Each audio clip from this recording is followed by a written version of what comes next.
an educational series on cybersecurity, compliance, and IT governance. Produced with the support of Freedom Technologies, Phoenix's leading managed service provider. I was asked to present about 27701, which is a 2019 standard. And it's actually a privacy management system. So I will go over a few major areas because it's a big standard and it is not possible to cover everything. So I have selected few major areas to talk about, to go over it. So like John mentioned, I'm representing ICERTworks and SecureaStar. They're very well professionally managed companies, and I have been in touch with them for quite some time, about 3 to 4 years. And I did a few audits through ICERTworks and ISO 27000, and also did some, taught some courses on GDPR and also ISO 27001. So if you are looking for certification or training, you can approach ICERTworks. Jillian Weiss is the person to contact. Okay. A little bit about myself here. So I have 25 years of IT experience and worked in various companies, and currently I'm actually an independent consultant, and I audit for multiple registrars, so BSI, DQS, SGS, and of course PCB.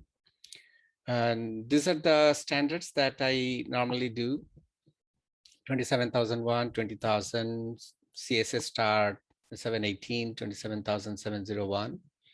And also I do 9000, which is now less and less. I more focus on 27001 and 27018 and 27701. I also provide GDPR and CCPA assessments, and as you can see, I have actually performed a lot of audits over 11 years of my audit career. And I have audited companies like Microsoft, Accenture, Oracle, SAP, and Capgemini. Yep, so that's pretty much the highlight. So it's like, in contrast, I think it's a generation gap. Elio was saying that he stopped at C, coding C in C. So no, he started in C, and I actually stopped at C. Okay, I started at Fortran, COBOL, little bit of Pascal, and then I stopped at C, little bit of C++. And after that, I was pretty much managing development teams and also global teams. So I'm not, right now, I'm not really hands-on, out of touch with the real technology. So the way I learn about technology is through my auditing. When I go and audit companies, I come to know about new technologies and new stuff. Okay, so I thought if we are talking about 27701, it is also prudent to talk about GDPR, which is kind of the flag bearer of all the data privacy regulations that we have now in the world. So it started with Directive 9546 EC, that actually GDPR replaced that, and brought the concept of data controller, data processor. And even if the data subject, the person whose data we are dealing with, if he is not in EU, but even in other countries, and we are processing his data, so we will be vulnerable. And despite being a regulation, the GDPR allows member states to legislate in many areas. And also GDPR does not apply, this is also to remember that GDPR does not apply to certain activities, including processing covered by the law enforcement agencies. So if the law enforcement agencies ask for the PII data, and we are bound to provide that. So their GDPR legislation can be violated officially. As you all know, GDPR came into play from 25th May of 2018, and there are a lot of news and a lot of penalties have been imposed. Marriott was penalized, and also British Airways. A lot of big companies have been penalized for violating GDPR regulation. So although we think that GDPR may be the first one that came out with a data privacy regulation, but that's not the fact. There are other data privacy acts there that were already existing. But GDPR kind of shaken the whole world, and kind of a wake-up call for us that, hey, we have to consider the data privacy and privacy of individuals. So I found a cool map on the website, so which shows different countries and what are the different privacy acts they have. I think it is getting updated every now and then. So this probably at least 6 months to 8 months old. So some of the data privacy acts that I have seen and less known by people, like PIPEDA in Canada. This has been existing, I think, from 2007, and they are right now revamping it and putting more articles in it. There are other data privacy act. India is coming up with, Brazil has a new data privacy act. Japan has come up with their new data privacy act. As you can see, Singapore, which is 2012, I mean, quite some time back, they came up with their data privacy act. So that's what I'm saying. Some of the data privacy acts across the world are less known, but GDPR is like, hey, that is the big one that we know about.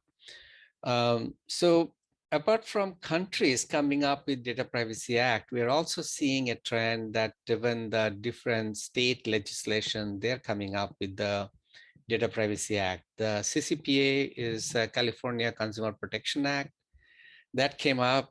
And then Virginia has recently introduced their Data Privacy Act. I think it's going to be implemented from September, I guess. So when all these things were happening, all the companies were thinking, hey, how can we protect ourselves? How can we prove that we are conscious about data privacy? We are protecting customer data and all that stuff. So there were no standard that were allowing people to get certified to demonstrate that, hey, we're in good place and your data will not be compromised and something like that.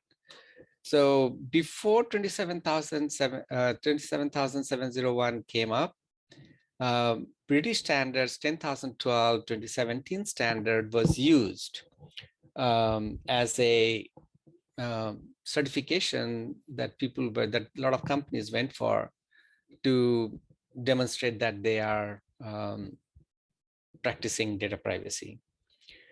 If you look at even the 27018, 2019 is the latest version, and the previous version about 5 years back that came out, and that was also talking about how to protect PIIs on public clouds. And if you look at 27018, you will find a lot of clauses or controls that are similar to 27701 standard. And then the 29100, which is less known, that actually provided the privacy framework. So a lot of concepts about the data privacy that was provided in this standard. This is not a certifiable standard. It's just a framework to refer to. So the data privacy is not like a recent phenomena. This has been going on in the industry for quite some time. But as I said, GDPR gave us the wake-up call. So 27,701, it came out in September 2019. And I think ISO thought about coming up with this standard. And what we see when you look at the standard, we see it's like you can very well make out that it is, they were like in a rush to come out with this standard. But nevertheless, it is having good controls in place. And so this is basically the standard specifies requirements and provides guidance for privacy information management system. And the standards requirements clauses are written using, as you know, the shall statement. So if anything is mentioned as organization shall have a documentation or shall do this, that is like a must. If you don't do that, then that's a non-compliance with the standard. Then the standard extension to ISO IEC 27001 and 27002 for privacy management. So all the controls that you have in 27001, starting from A.5 through A.18. So there are some additional requirements for 27701, excepting few, like A.17 doesn't have any additional requirement. A.17 is business continuity. But more or less, all the controls have some or other additional requirement to be compliant with the 27701 standard. And organization can obtain certification against this standard, but this standard is not a standalone standard. You cannot get certified only on 27701. You have to first get certified on 27001. And then only you can piggyback on 27001 to get certified on 27701. So I understand you guys know that 27001, the primary thing is the statement of applicability, which defines that what are the controls applicable for the organization and which are not applicable for the organization. So that is a primary foundation for 27701 as well. And one of the things that 27701, like I talked about the data processor and data controller. So it has separate sections for data controller and data processor. And there are special requirements for each one of them. So some of the PII principles that has been laid out in 29100 in clause 5, it talks about consent and choices. Like if you're going to process a data subject's data, you have to take consent from the data subject. So that is important. Then purpose, legitimacy, and specification. So it has to be approved by the data subject to process their data.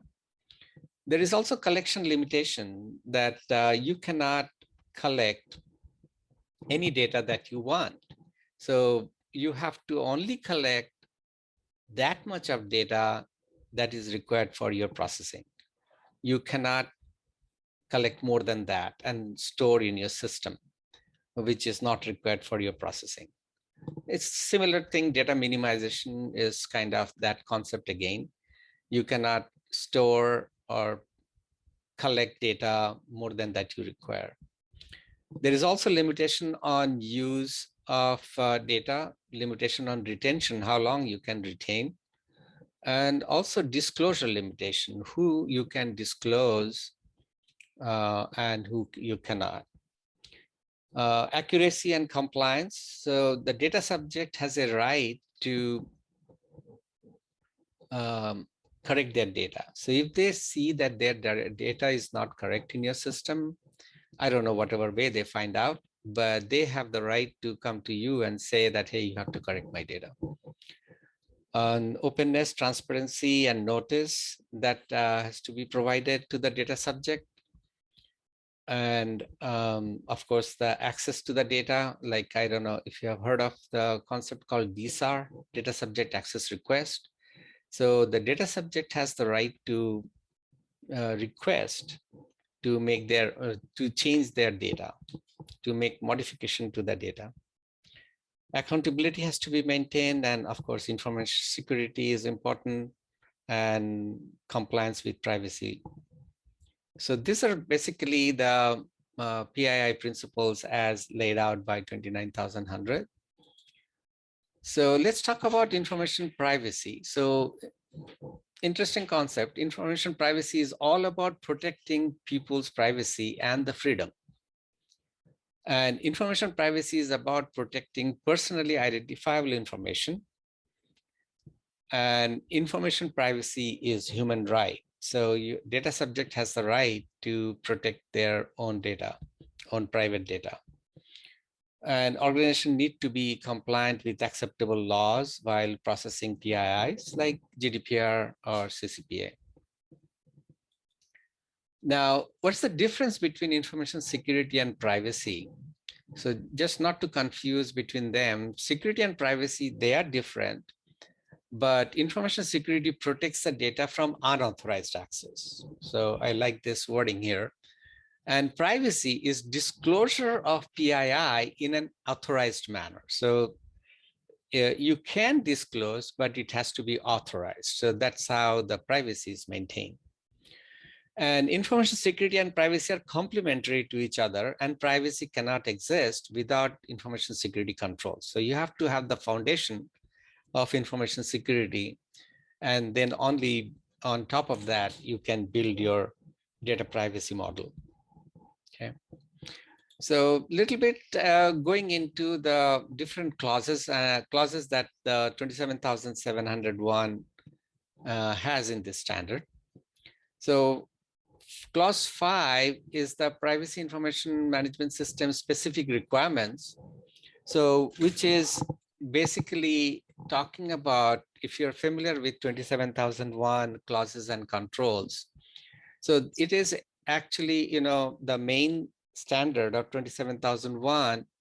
There are clauses like clause number 5, clause number 4, context of the organization, clause number 10, improvement. So clause number 4 to clause number 10, there are clauses, and the clause 5 of 27701, it actually builds upon that. If you have additional requirement from the PII perspective, then it states that what are the things that you have to do additionally to be compliant on top of 27001's requirement.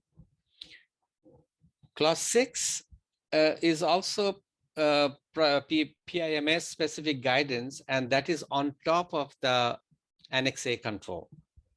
So like access control.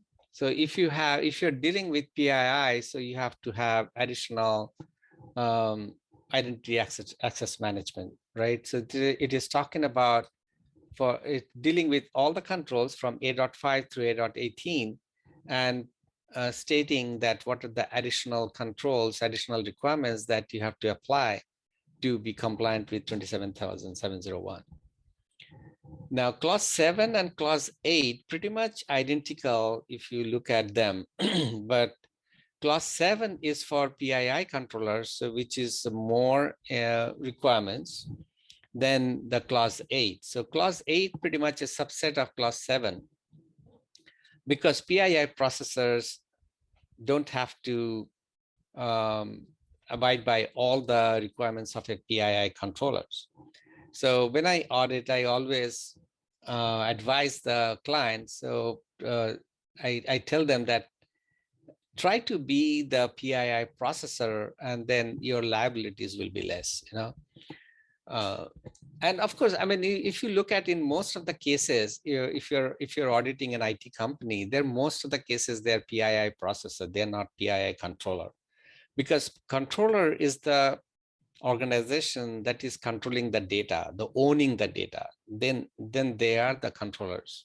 If you're just getting the data, processing it, and most of the times even you don't know what data you're processing unless you have to do troubleshooting and open up the database to look at where the problem has happened. Otherwise, you're not supposed to look at the data, right?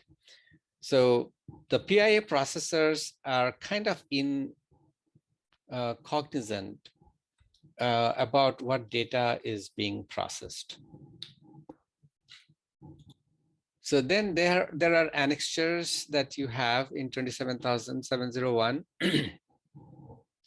So Annex A gives you the specific reference control objectives and controls.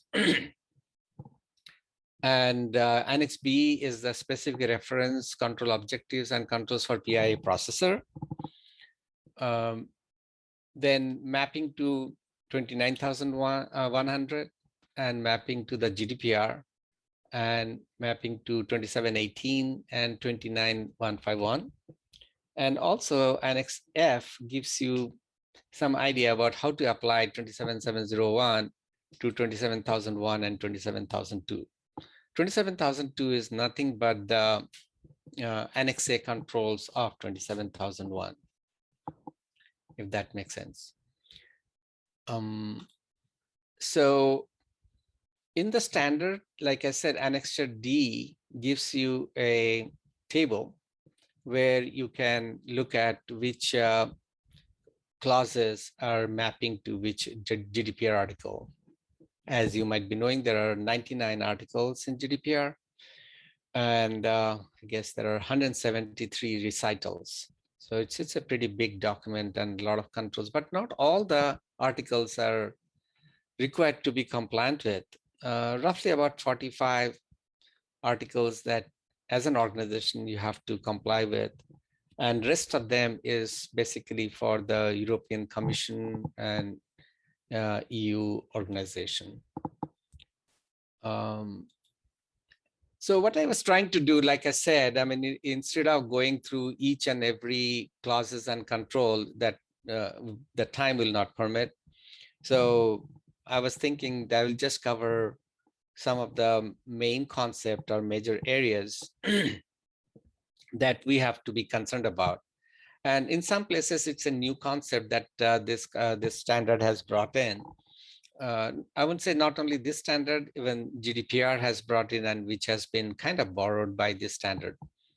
So I have picked up a few major areas, and I can just go over that. And if you want in the Q&A session, we can try to address if any other questions there. So data privacy officer. So that's kind of a new thing that came up when the GDPR came out. And kind of, I was pretty optimistic that when GDPR came out, and there are some statistics that says there will be 70,000 DPOs will be required to comply with GDPR. But I don't think that has really happened. But anyway, so this is a requirement. And if you are impacted by GDPR, if you want to be compliant with GDPR, then you have to have a designated person as DPO. And as you can see, 27701 and GDPR both are talking about data privacy officer or data protection officer. And if you look at their responsibilities, pretty much similar. So DPO should be independent, and some places it is saying that DPO should be reporting to the top management, because if the DPO is reporting to, say, like COO, then he cannot exercise his authority to point out that the system has a flaw, right? So that will limit his capabilities. So that's why it is suggested that data privacy officer should be independent. He should be involved in management issues. He should be expert in data protection legislations. So 27701 is like agnostic about the different legislations, it always talks about in the control, if you see, it will say as applicable in a specific geographical location or a country. So you have to follow that. So it is not typically talking about specifically of any data privacy act of any country. So the understanding is the controls that 27701 is offering us, if we follow those controls, it looks like we will be pretty much compliant with,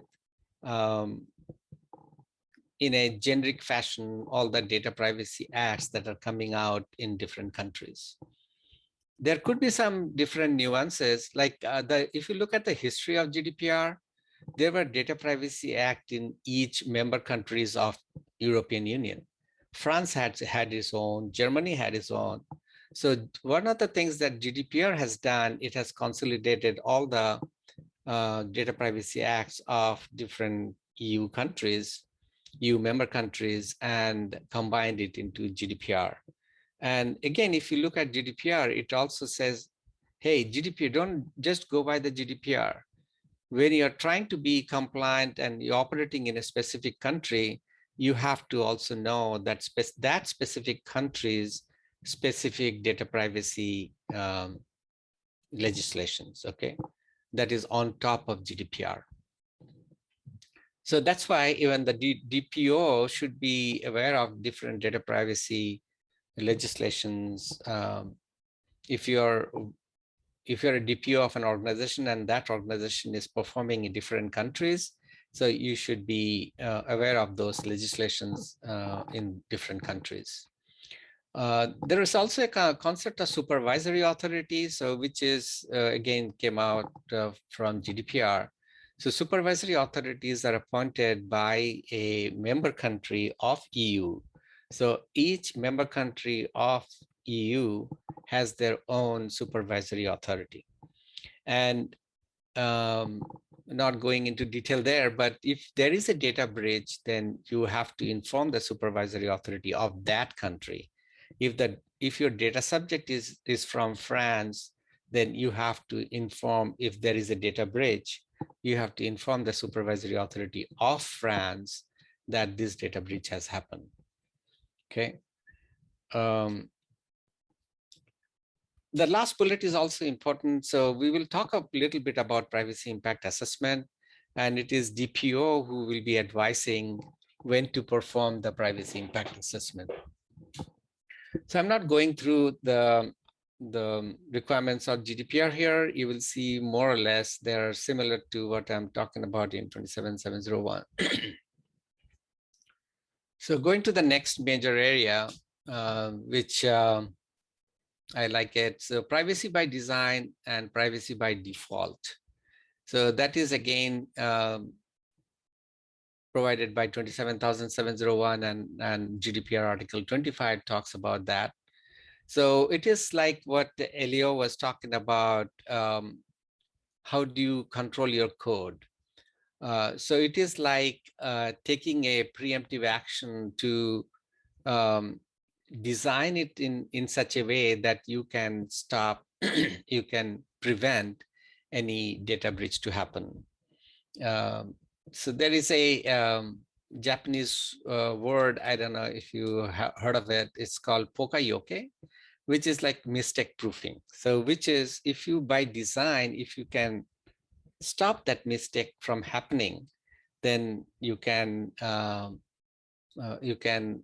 protect some bugs coming out when your software is in action, right?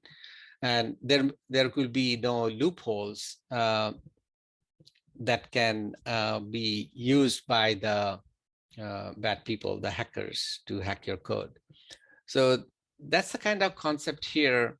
So secure development policy, which is already there in 27001, but 27701 is putting more emphasis on that for protecting PIIs and privacy principles.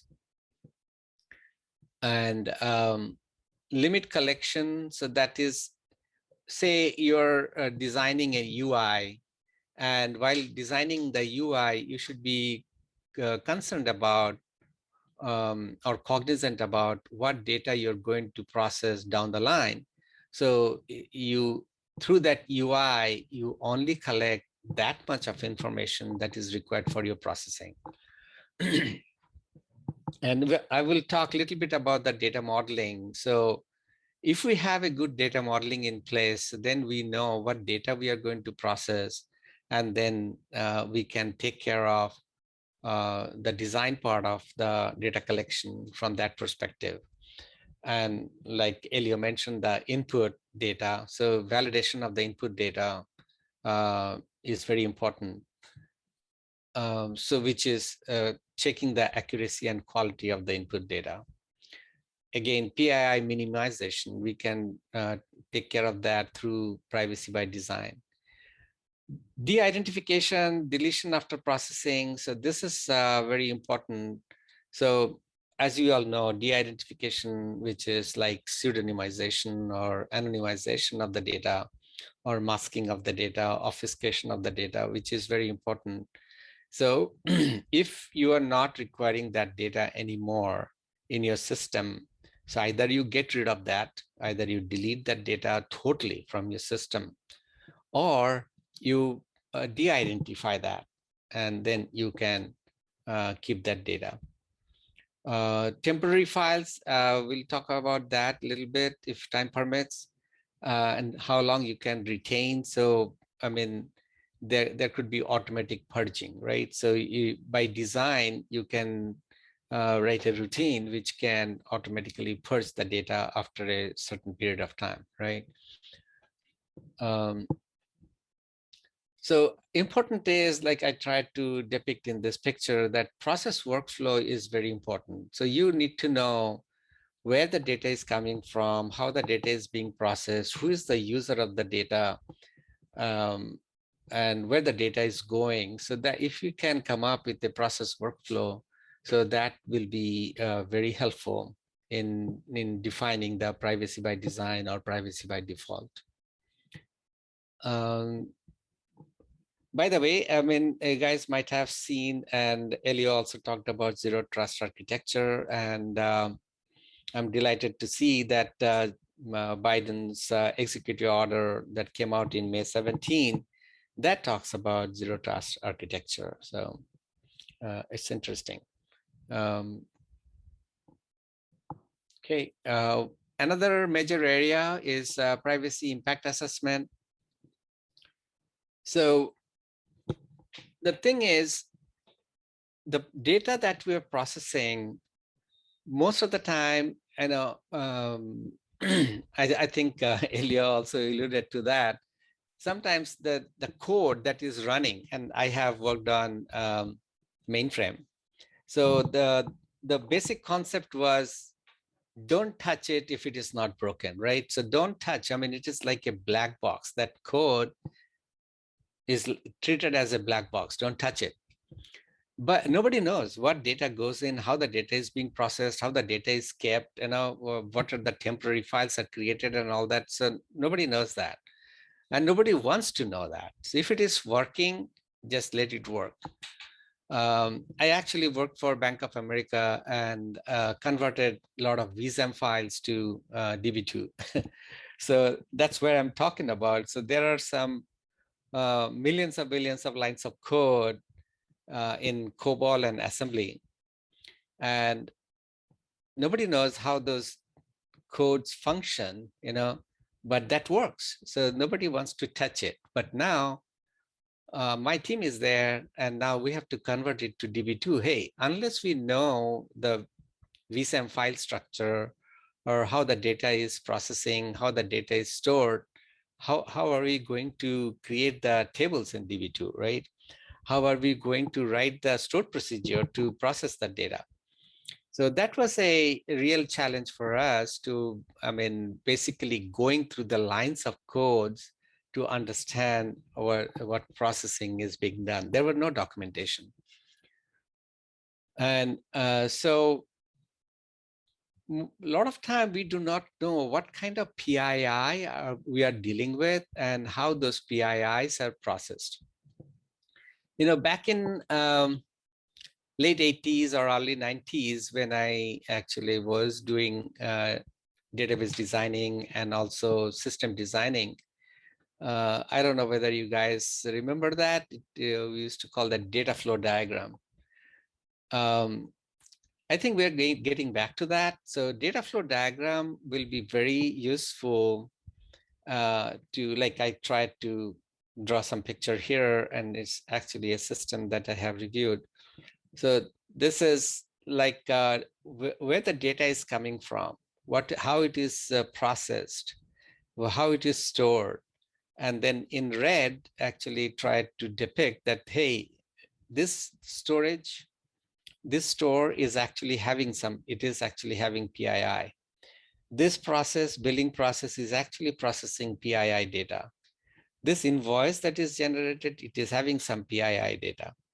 So if we come up with this process model, or say data dictionary is, you have to know what data you're dealing with, each and every data elements, and what are their attributes, and how those data is defined in the system.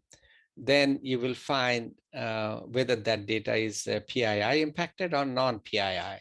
So at a data dictionary level, if you can identify all those PII impacted data, and that knowledge is there, that traceability is there, then it will be very helpful when you're trying to build another feature on top of it. So you will be knowing, are you going to touch this data? Are you going to touch that process which is processing that data? If it is, then we have to be careful, right? And of course, data model,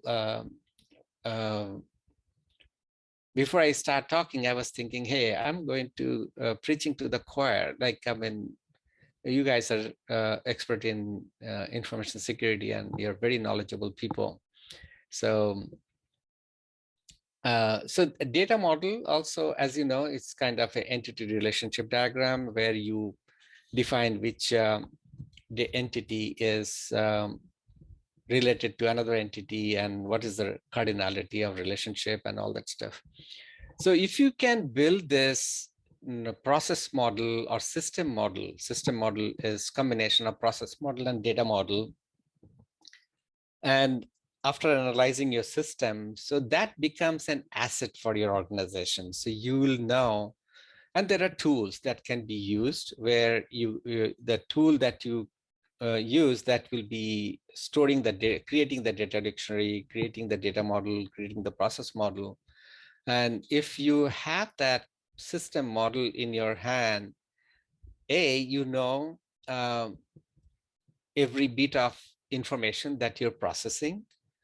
And B, anytime you make changes, you know where the impact going to happen. So impact analysis will be easier to perform in those cases. So that becomes very helpful. John, how much time I have left? You're good. So we've got another 45 minutes. I'm sorry, 15 minutes. Okay. No, but if people are sticking around and interested, we can go a little bit longer. Yeah. So basically, know your data. That is the key thing. So a lot of times we are running the organization, running applications, but especially in IT industry, I mean, there are so many turnover happens. I mean, it's very difficult to maintain the knowledge base. But if you have a system model in place, then that helps a lot. That is my personal experience. And I think this PIA concept that GDPR brought in and 27,701 is talking about, that will do a lot of good to this IT industry. Breach notification. So there is a concept called communication plan. So important thing is we normally don't want to contemplate, hey, and we're always skeptic about security breach and afraid of talking about it. We should not be afraid of talking about it, because that can happen. And we should be prepared for that. And one of the things that we have to be prepared very much from the 27701 and also GDPR perspective, that who is going to take the call if there is a security breach? Who is going to go to the supervisory authority? Who is going to go to the data subject to tell them that, hey, there was a breach and this could be how it can be mitigated and how you can help them. And as you can see in GDPR, it says we have to inform within 72 hours of breach happening. So that's a very big constraint on us because a lot of times it takes time to figure out, is that really a breach? And then once you find out it's a breach, what is the consequences of that breach? How much of data that has been compromised? Whose data has been compromised? So that takes a lot of time, but that's what the GDPR is kind of advising you, asking you that be prepared for the breach. It's not just think that, hey, breach will never happen. And then when it happens, then you're kind of at a loss.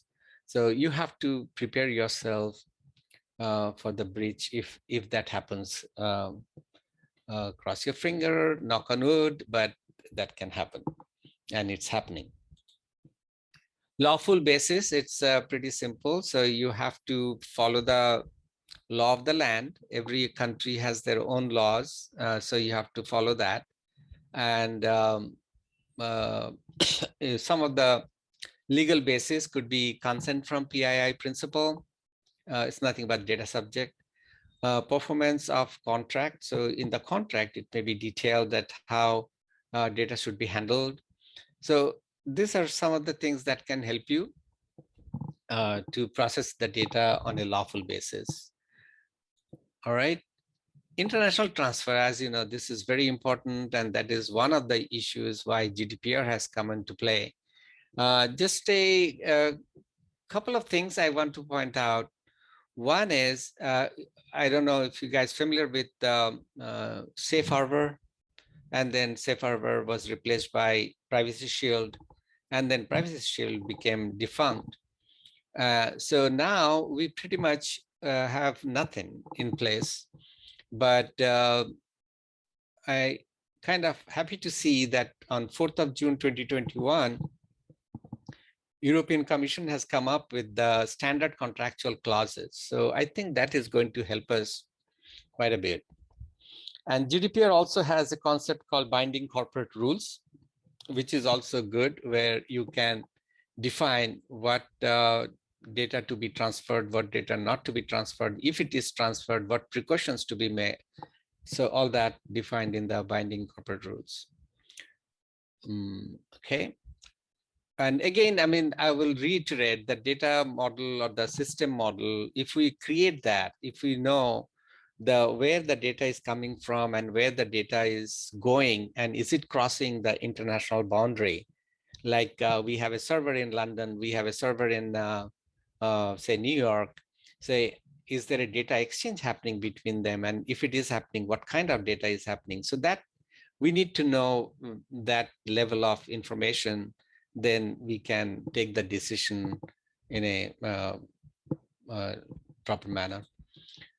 Some policies and procedures, this is from my experience, I see that some of the policies that will be useful to be compliant with 27701, secure development policy, privacy by design, privacy by default, secure system engineering principles, data retention policy, PII compliance policy, guidelines for PII sharing, DPIA procedure, consent procedure, security incident response procedure. And also, if you look at on the GDPR side, so there are pretty much the similar things happening. Some interesting concept, just wanted to close my session with this. I guess you all understand what is anonymization and pseudo-anonymization. So anonymization, you cannot retrieve the original data back to its original form. But pseudonymization, you can if you know the code, right? Then data controller, data processor, that concept needs to be known, needs to be understood. and their responsibilities are different. Data subject access request. So this is, a lot of organizations are not prepared to handle this data request by the data subject. And it's a elegant way of doing it is just put a form on your website, and if your data subject wants to make any changes to his data, let him fill it out. Don't sell my information. That is a very interesting thing that came out with CCPA. And this has to be there on your website if you are dealing with PII of Californian residents. So that we have to keep in mind. I can talk about backup policy for PII. There is a lot of interesting thing. A lot of companies, they do backup and they store the data, store the backup tapes or backup files in Iron Mountain and they cycle it for yearly, right? So that means although you're deleting the original data from your server, it is still in the backup data, right? What do you do with that? Erasing temp files is also important. I mean, a lot of times as a programmer, you will know that we create temporary files within the system for temporary storage of the information, but a lot of times we forget to delete that.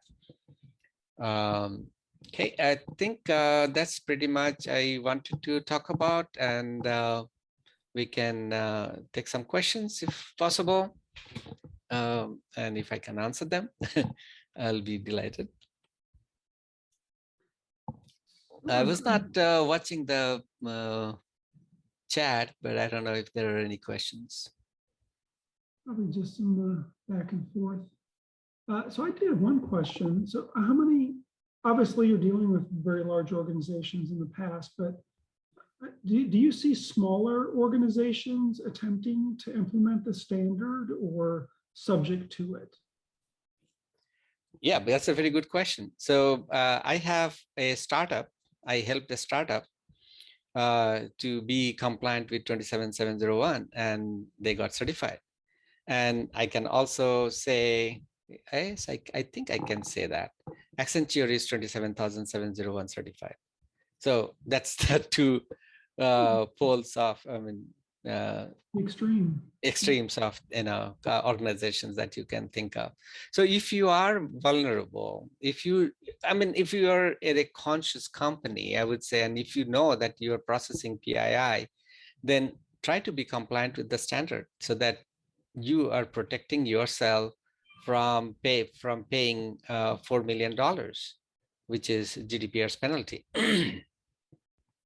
So, yeah, and that goes in line with, I'm seeing smaller and smaller companies that are becoming SOC or SAE 16 compliant. Yep. And I think it's even easier if you're smaller because you have less of a employee landscape and processes. Yep. And probably a lot of controls will be not applicable for you, especially if you're putting your data on cloud. I mean, a lot of controls, you don't have to do it, like physical environmental security. You don't have to deal with that. And once you're compliant or you're certified, what's the frequency to maintain that compliance?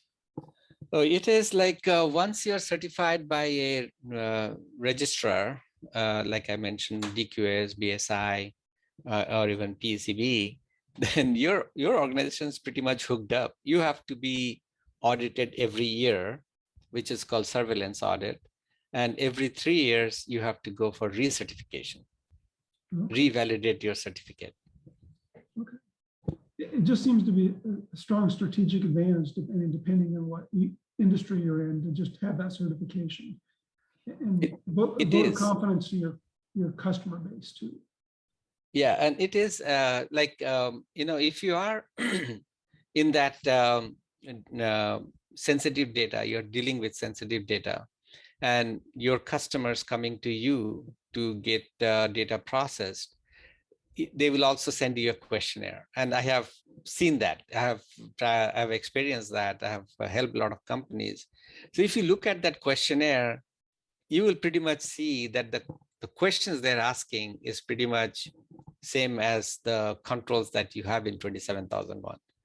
So if you become compliant, if you say that, hey, I'm 27,000 certified or 27701 certified, that pretty much answers 80 to 90% of that questions. And ironically, while you and Ilya were presenting, I got a phone call from a client, and they were asking me some compliance questions for a questionnaire they were filling out. Okay. And one of them was the backup retention policy. Okay. Which so you mentioned that, you know, having, how long do you retain backups? Yes. But having that retention, it conflicts with the dynamic of the ability to delete or modify or cleanse the PII records of somebody. Exactly. I don't, how can you technically reconcile those two? So ideally, in an ideal situation from the 701 perspective or GDPR perspective, you're not supposed to retain the data if you are not going to process it in future. So but you have to cleanse it before it even hits your backup infrastructure. Ideally, yes, but it is like it should not be a live data in your system. And ideally, I mean, that is the challenge I always come across with organizations that are practicing this. I mean, we take backups. We say monthly backup, daily backup, weekly backup. Weekly backup goes to monthly backups goes to yearly. And then you have rotation, like, 52 tapes, we're rotating between Iron Mountain and your organization. So that means the data that you processed, like say 10 months back, that is still there in your backup. So that means you have not deleted that data that is in your system. So that becomes challenge. Yeah. Okay. Thank you very much, John. Thank you for the opportunity to speak to you guys. And I think it's a great group. And if I get a chance to be part of it, I will be more than happy. And it was very knowledgeable talk by Elio, and really very interesting subject.